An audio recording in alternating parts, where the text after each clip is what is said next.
तो hello everyone and welcome to the session. तो भाई हम लोग आ गए हैं फिर आपके साथ इस सेशन को लेकर, जिसमें हम कर रहे हैं important question unit and measurement के, और इसका ये है पार्ट 3। पहले के 2 पार्ट हम लोग कर चुके हैं, जिसमें हमने की यूनिट कन्वर्ट की थी पहले पार्ट में, और सेकंड पार्ट में आप देखेंगे तो हमने डायमेंशन निकाली थी कुछ अलग अलग फिजिकल क्वांटिटी की, जो कि आपके लिए इंपॉर्टेंट है। तो भाई जरूर देखना वीडियो आपकी। आज की वीडियो में हम लोग जो है जो डायमेंशन है फॉर्मूले वो चेक करेंगे कि क्या डायमेंशनली फॉर्मूले जो आ रहे आपके हैं वो करेक्ट हैं या नहीं है। तो वो क्वेश्चन हम लोग आज करने वाले हैं, उनमें भी वो क्वेश्चन करने वाले हैं जो कि आपके लिए है बहुत ही इंपॉर्टेंट आपके स्कूल के एग्जाम के लिए। ठीक है, तो चलिए हम स्टार्ट करते हैं आज की वीडियो। तो भाई यहां से स्टार्ट करते हैं। तो भाई हम लोगों को जो है आज चेक करने हैं कि फॉर्मूले डायमेंशनली कौन कौन से करेक्ट हैं। ठीक है, जैसे मान लो ये वाला फॉर्मूला है, आप लोगों ने यूज भी किया होगा, ये करेक्ट है। ठीक है, तो आपको प्रूव करना है कि करेक्ट है, डायमेंशनली ये करेक्ट है। तो निकालते हैं डायमेंशन। तो हम क्या करते हैं, लेफ्ट हैंड साइड की डायमेंशन निकालते हैं इसमें और राइट हैंड साइड की निकालते हैं, दोनों को बराबर प्रूव करना होता है। तो पहले हम लोग लेफ्ट हैंड साइड की निकाल लेते हैं। तो लेफ्ट हैंड साइड में क्या है, एस है, तो लेफ्ट हैंड साइड में एस है, इसकी डायमेंशन क्या हो जाएगी, एल हो जाएगी। ठीक है, डायमेंशन क्या हो जाएगी, एल। अब आते हैं आरएचएस में। आरएचएस में हम देखें तो 2 टर्म है, यूटी और हाफ एटी स्क्वायर, तो इनकी डायमेंशन अलग निकाल लेते हैं। तो आरएचएस में हम देखेंगे तो यूटी है और प्लस हाफ एटी स्क्वायर है, दोनों की डायमेंशन निकालनी पड़ेगी। यूटी क्या है, वेलोसिटी इंटू टाइम, तो वेलोसिटी होता है L T minus 1 into time करेंगे तो टी हो जाएगा, प्लस में हाफ इंटू एटी स्क्वायर। अच्छा, हाफ की तो कोई डायमेंशन नहीं होती, तो मैं यहाँ पे डायमेंशन लिख रहा हूं, तो डायमेंशन में हाफ को 1 मिनट के लिए हटा देता हूं। ठीक है, तो डायमेंशन क्या हो गई, डायमेंशन आपकी हो गई L T minus 2 into T का स्क्वायर। अब इसको सॉल्व करेंगे तो यहाँ t की पावर 1 है, -1 है, यहाँ पे +1 है, दोनों जुड़ के 0 हो जाएगी पावर, तो यहाँ केवल l बचेगा।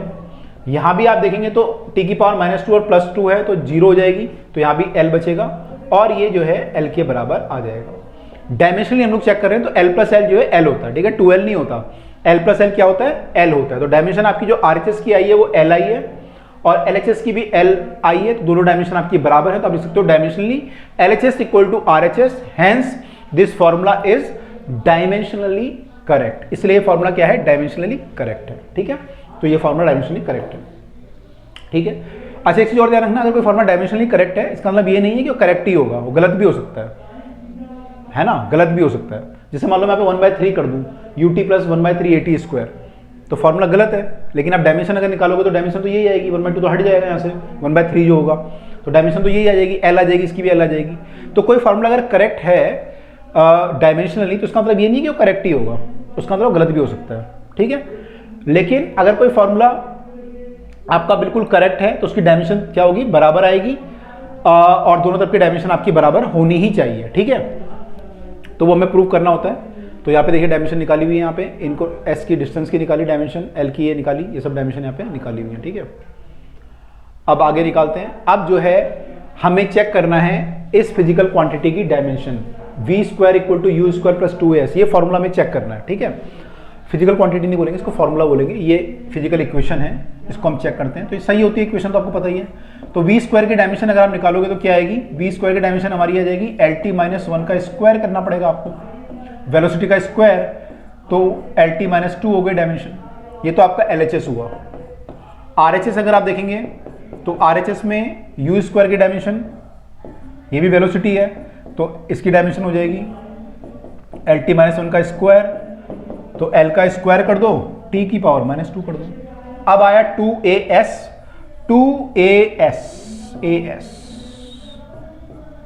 ठीक है, तो 2 की तो कोई डायमेंशन नहीं होती, as की डायमेंशन होगी, a मतलब एक्सेलरेशन, एक्सेलरेशन की डायमेंशन होती है lt माइनस 2, डिस्टेंस की डायमेंशन होती है l, दोनों को मल्टीप्लाई करोगे तो l का स्क्वायर हो जाएगा, 2 पावर हो जाएगी, और t की पावर -2।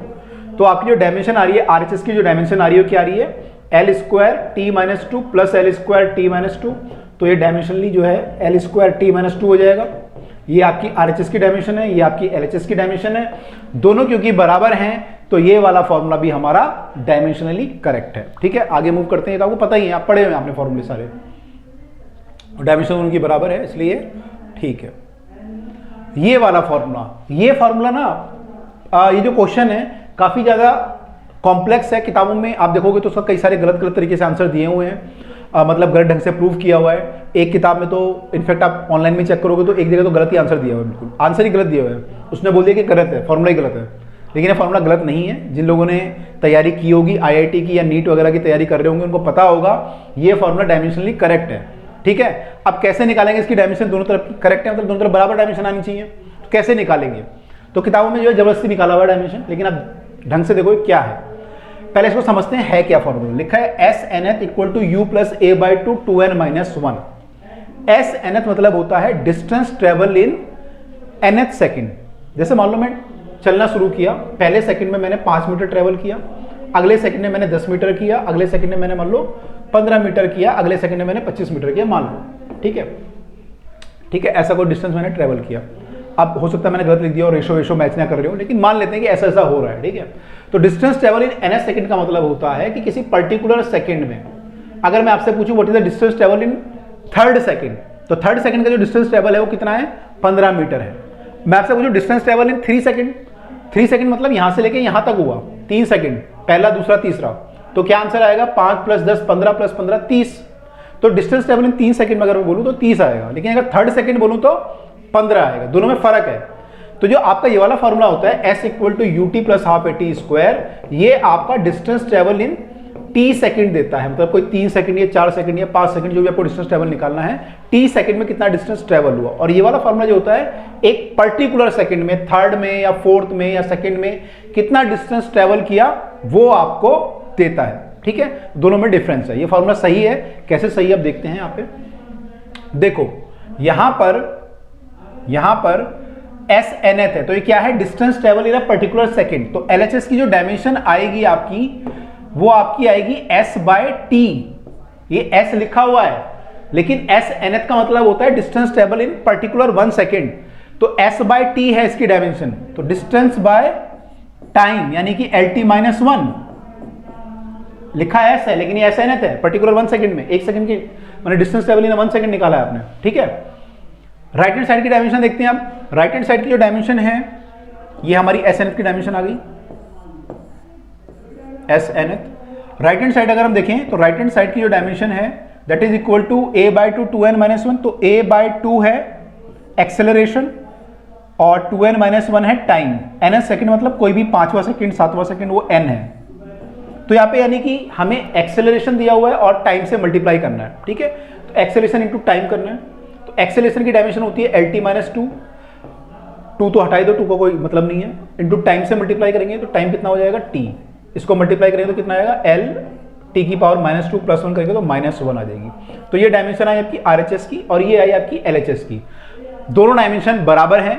तो ये फॉर्मूला जो है डायमेंशनली करेक्ट है, ये फॉर्मूला डायमेंशनली करेक्ट है। तो भाई ये फॉर्मूला करेक्ट है, ठीक है। तो ये हमने इसको प्रूव कर दिया कि डायमेंशनली करेक्ट है। ओके, चलिए आगे मूव करते हैं अब। तो ये इंपॉर्टेंट था, थोड़ा सा बच्चे कंफ्यूज रहते हैं इसमें, तो ये आपको पता होना चाहिए। Distance travel in nth second, यहाँ पे लिखा है LT/2, ये सब प्रूव किया हुआ है, तो ये आपका डायमेंशनली करेक्ट है।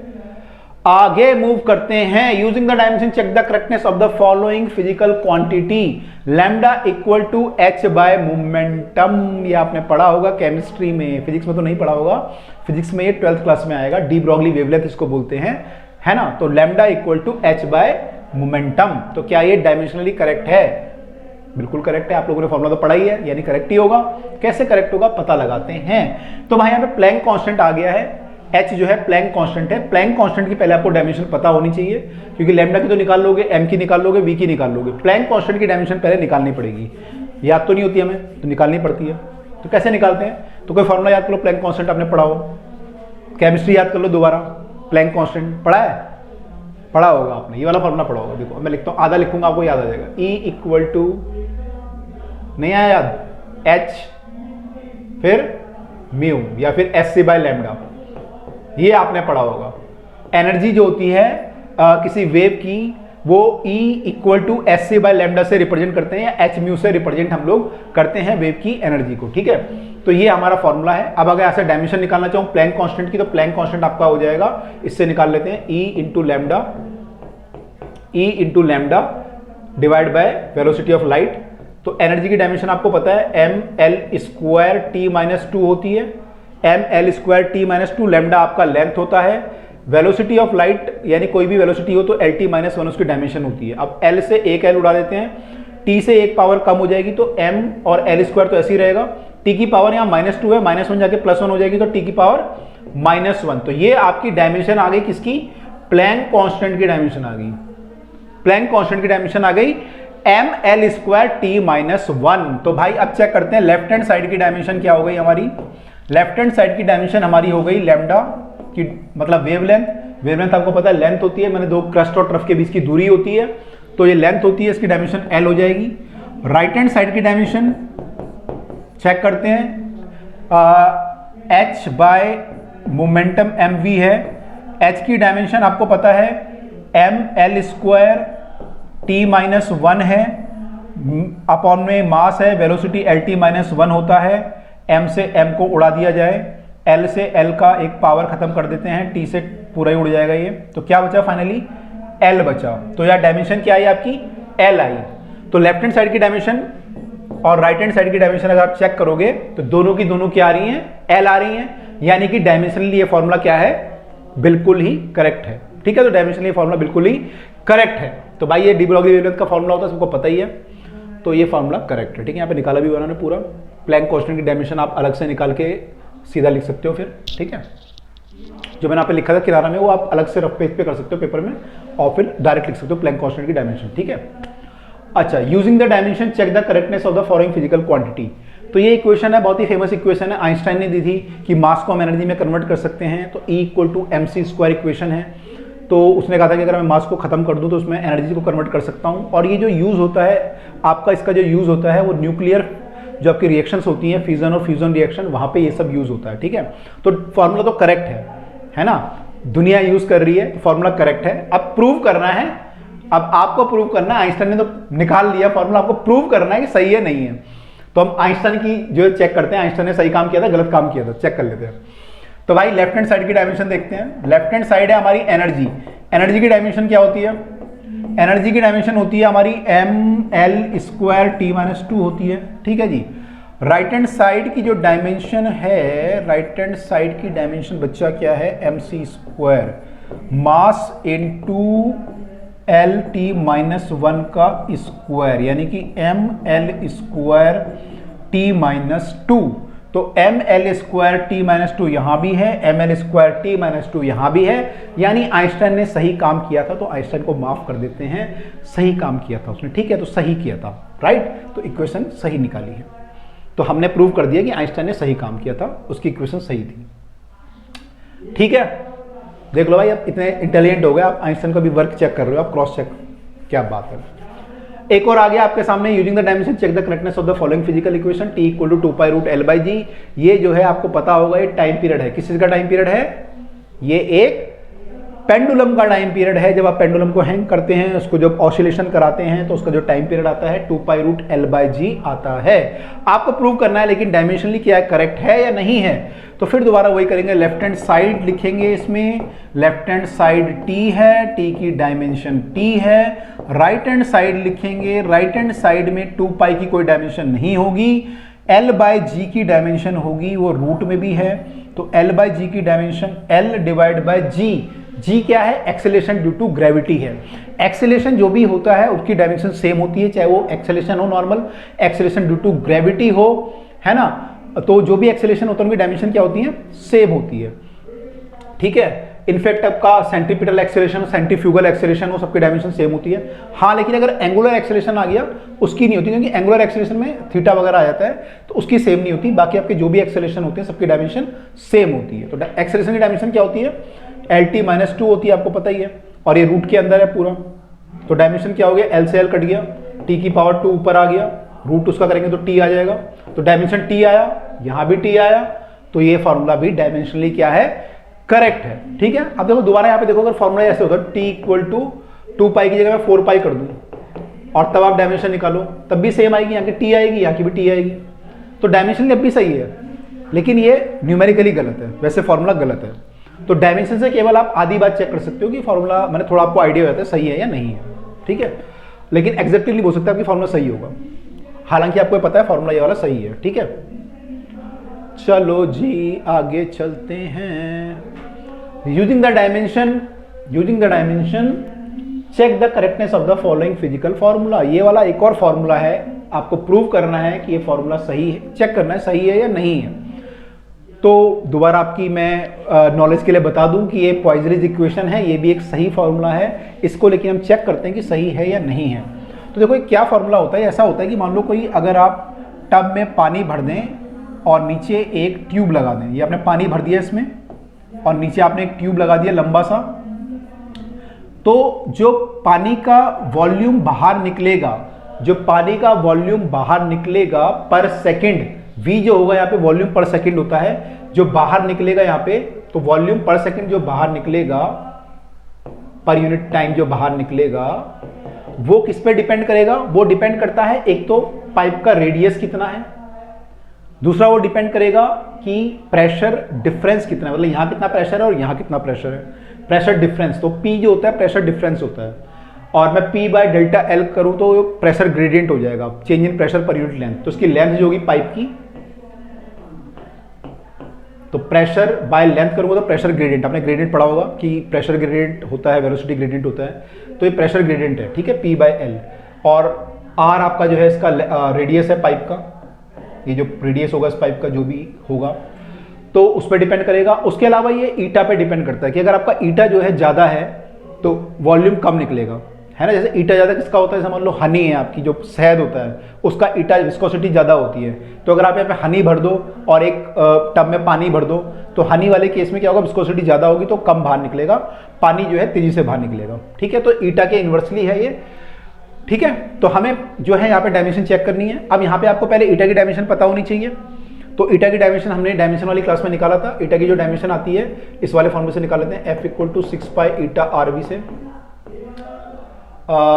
ईटा RV होता है, ये वाला फॉर्मूला यूज कर सकते हो, या फिर F = ईटा A dV/dx भी यूज कर सकते हो, वेलोसिटी ग्रेडियंट, ठीक है, ये वाला यूज कर लेते हैं। तो इस वाले को यूज करेंगे तो mL²T-2 इसकी डायमेंशन आ गई, अपॉन में एरिया आ जाएगा तो L² हो गया, ये वेलोसिटी ग्रेडियंट भी अपॉन में चला जाएगा तो ईटा की डायमेंशन आ जाएगी। वेलोसिटी ग्रेडियंट मतलब LT-1 डिवाइड बाय L, ये मैं पूरा नीचे ले आया, ये भी नीचे ले आया, तो ये काटेंगे आप तो ये L से L कट जाएगा, यहाँ पे L² से L² भी कट रहा है, तो क्या बच रहा है फाइनली m, और L तो बच ही नहीं रहा, T की पावर -1 बच रही है, क्योंकि -2 + 1 होगा तो -1 हो जाएगा। ये आपका ईटा का डायमेंशन आ गया, कितना आया, mt-1। तो मुझे जरूरत पड़ने वाली थी इसलिए मैंने पहले ही निकाल के किनारा में रख लिया, ठीक है। अब देखते हैं यहाँ पे लेफ्ट हैंड साइड की डायमेंशन। लेफ्ट हैंड साइड जो है ये v है, v की डायमेंशन होगी वॉल्यूम पर यूनिट टाइम, वॉल्यूम फ्लोइंग पर यूनिट टाइम, वॉल्यूम होता है L³ बाय टाइम करोगे तो L³ T की पावर -1, ये आपका आ गया v का डायमेंशन आ गया, ठीक है जी। अब आते हैं इस पे, ये प्रेशर ग्रेडियंट है, प्रेशर बाय माने डिफरेंस इन प्रेशर या प्रेशर बोलो, डायमेंशन दोनों की सेम आएगी। मैंने आपको बताया था कि जब भी हम डिफरेंस लेते हैं P2 - P1 तो डायमेंशन P की आती है, या वेलोसिटी डिफरेंस लेते हैं मान लो V2 - V1 तो डायमेंशन V की आती है। तो जब भी आप माइनस या प्लस करते हैं क्वांटिटी को, डायमेंशन सेम रहती है, ठीक है। तो प्रेशर ग्रेडियंट की जो डायमेंशन होगी वो प्रेशर की ही होगी। तो जो राइट हैंड साइड है इसमें अगर मैं डायमेंशन लिखूं यहाँ पे, तो राइट हैंड साइड की डायमेंशन मेरी हो जाएगी, प्रेशर की डायमेंशन होती है, प्रेशर होता है force per unit area, force per unit area मैं करूंगा अगर तो mL-T-2 होता है, डिवाइड बाय एरिया करूंगा तो mL-1 हो जाएगा, है ना, अपॉन में स्क्वायर होगा, ऊपर जाके -1 कर देगा वो, तो mL-1 T-2 हो गया।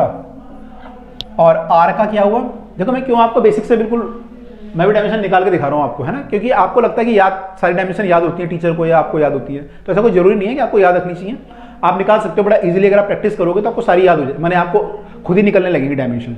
बेसिक डायमेंशन याद रखो, फोर्स वगैरह की, रेडियस की पावर 4 है तो L की पावर 4 हो गया, रेडियस तो लेंथ होती है। ईटा की डायमेंशन आपने अभी निकाली थी mt-1, ठीक है, मुझे याद नहीं है कोई, मैंने सब निकाली है यहाँ पे, इससे ये कट गया तो क्या है ये, T की पावर L की पावर देखें तो -1 जाएगा तो ये 3 पावर बचेगी यहाँ पे, L की पावर यहाँ जाएगी तो ये दोनों ऐड करोगे तो पावर 3 बचेगी, फिर एक और डिवाइड करोगे तो 2 बचेगी, तो L की पावर तो 2 बचने वाली है भाई finally.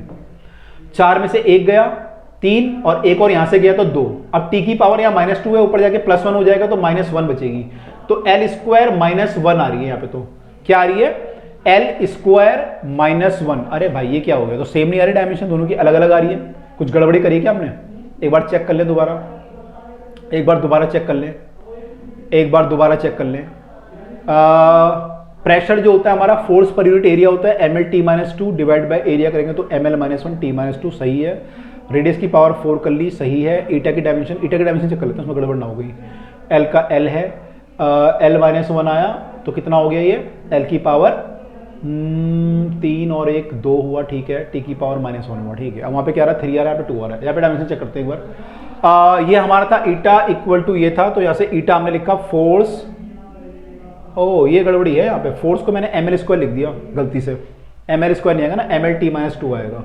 ml-t-2 divided by area करेंगे तो l² lt-1 बाकी सब सही है। यहाँ पे पावर 1 कम हो जाएगी, एक पावर कम होगी यहाँ पे, तो क्या होगा l की पावर जो है यहाँ पे -1 बचेगी, यानी फाइनली l की पावर क्या बचेगी, -1 है ना, क्योंकि ये l से एक l कटेगा, पहले एक l कटेगा, ये वाला l कटा, फिर l पावर 1 है यहाँ पे 2 है तो -1, तो ये एक्चुअली डायमेंशन आएगी वो ml-1 t-1 आ रही है भाई। ईटा की डायमेंशन मैंने सॉरी गलत लिख दी, तो ये डायमेंशन आ रही है ml-1 t-1, तो ईटा की डायमेंशन ml-1 t-1 कहाँ पे आया था, ईटा यहाँ पे आया था, तो l-1 कर लेते हैं यहाँ पे, l-1 यहाँ पे फालतू आ जाएगा एक।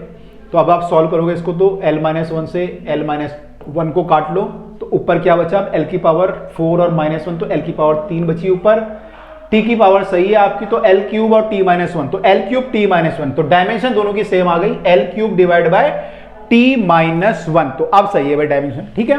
तो भाई गलती ऐसे होती है, अगर आप लोग क्वेश्चन ढंग से कर रहे हो तो आप आंसर गलती भी निकाल लोगे अपनी, फाइंड आउट कर लोगे, ठीक है। कॉन्फिडेंस रखो अपने ऊपर कि आपको जो है फॉर्मूले आते हैं, आपको कंसेप्ट क्लियर है, तो आप इजीली कर सकते हो, ठीक है। तो यहाँ पर डायमेंशन देखो ईटा की जो है ml-t-1 थी, ठीक है। चलिए अगली बार से मैं रट्टा मार के आऊंगा थोड़ा, है ना, तो रट्टा मार के आऊंगा तो फिर क्या होगा, गलत नहीं होगा, है ना। ऐसे करते हैं ना कई सारे टीचर जो है रट्टा मार के आते हैं फटाफट लिख देते हैं, ऐसा भी होता है कई बार, आप लोग भी कर देते हो कई बार। तो मैं प्रेफर नहीं करता, मैं ट्राई करता हूँ कि आप लोगों को उसी ढंग से कराऊँ जो आप जैसे सोचते हो, आपका जो सोचने का प्रोसेस है एक, आप भी उस ढंग से स्टेप बाय स्टेप सोच पाओ, ठीक है। रट्टा मार के मैं कराऊंगा तो आपको समझ में नहीं आएगा, या पेपर में नहीं कर पाओगे एटलीस्ट। ओके चलिए ये वाला करते हैं, आपके सामने ये जो दिख रहा है, तो यहाँ पे आपको ये V दिख रहा है, ये V नहीं है ना। आप लोगों को अगर कई जिन्होंने पढ़ाई करी होगी उनको पता होगा, ये जो फॉर्मूला है ये जो है फ्रीक्वेंसी का है। जब आप स्ट्रिंग को वाइब्रेट करते हैं ना 10, तो स्ट्रिंग वाइब्रेट करता है तो उसकी एक फ्रीक्वेंसी होती है, तो उसका फ्रीक्वेंसी का फॉर्मूला है ये, फ्रीक्वेंसी इक्वल टू 1/12 t/m, है ना। तो अब यहाँ पे t क्या है, m क्या है, वो भी देखना जरूरी है। जो फ्रीक्वेंसी तो आपको पता ही है, फ्रीक्वेंसी जो होती है ये होता है आपका 1 टाइम पीरियड, तो डायमेंशन 1/t यानी t-1 हो जाएगी। तो LHS में तो कोई प्रॉब्लम नहीं है। RHS में जो डायमेंशन है, RHS को अगर आप ध्यान से देखें तो RHS क्या है यहाँ पे, t1/2l, 2l क्या होता है, l जो है स्ट्रिंग की लेंथ होती है, t जो है टेंशन होता है, टेंशन का मतलब एक फोर्स होता है, एक तरह का टेंशन मतलब एक फोर्स होता है, तो टेंशन में फोर्स की डायमेंशन रख देंगे। नीचे जो m लिखा हुआ है ये क्या होता है, ये एक्चुअली जो होता है स्ट्रिंग की, ये मास नहीं होता है स्ट्रिंग का, एक्चुअली क्या होता है, मास पर यूनिट लेंथ होता है, मास पर यूनिट लेंथ, यानी मास बाय लेंथ, उसको हम क्या बोलते हैं, हमने पढ़ा भी था, उसको हम बोलते हैं लीनियर डेंसिटी। तो जो ये m है एक्चुअली ये लीनियर डेंसिटी है, ये एक्चुअली लैम्डा है, या फिर इसको म्यू भी बोलते हैं कई बार, ठीक है। तो ये लीनियर डेंसिटी है, मास पर यूनिट लेंथ है। तो आप डायमेंशन निकालते हैं, तो डायमेंशन अगर आप निकालें यहाँ पे, तो डायमेंशन निकालने के लिए आपको 1/2l t/m की डायमेंशन निकालनी है, तो you put the dimension 1/l हो जाएगा, 2 को तो हटा दो, 2 को कोई मतलब नहीं है, यहाँ पे कोई काम नहीं है, 2 को बाहर फेंको। अब जो है टेंशन की डायमेंशन, फोर्स की डायमेंशन ml-t-2 हो गया भाई, ये है मास पर यूनिट लेंथ, मास मत लिख देना यहाँ पे। तो ये डायमेंशन आ गई। अब सॉल्व करते हैं इसको सॉल्व करेंगे, m से m कट जाएगा, l ऊपर चला जाएगा, l ऊपर जाएगा तो 1/l तो बाहर है ही, अंदर क्या हो जाएगा, l का स्क्वायर t की पावर -2, रूट करेंगे इसको रूट करेंगे तो क्या होगा, रूट इसका रूट चेंज कर दो, है ना, इसका रूट जो है चेंज कर दो, तो भाई ये आ गया इसका रूट, l की पावर 1 हो जाएगी, t की पावर -1 हो जाएगी, l से l उड़ा दो तो क्या है t-1, तो ये t-1 आया, यहाँ पे क्या आया था, यहाँ भी t-1 आया था फ्रीक्वेंसी के लिए, तो दोनों की डायमेंशन क्या है, सेम है। बस आपको ध्यान क्या रखना है, एक तो वहाँ पे वो फ्रीक्वेंसी है, बच्चे वेलोसिटी सोचते हैं उसको, दूसरा यहाँ पे ये मास होता है, मास पर यूनिट लेंथ होती है, ठीक है, और तीसरा टेंशन जो होता है फोर्स होता है। कई बार बच्चे इसमें भी कंफ्यूज जाते हैं टी को क्या लें, ठीक है। तो आई होप कि ये जो है सबको क्लियर हो गया होगा। तो यहां पे t-1 आई है। और देखते हैं क्या क्वेश्चन हमारे सामने है। एक और क्वेश्चन हमारे सामने आ गया है। यहां पे भी हमें डायमेंशनली चेक करना है क्या ये फॉर्मूला करेक्ट है या नहीं है।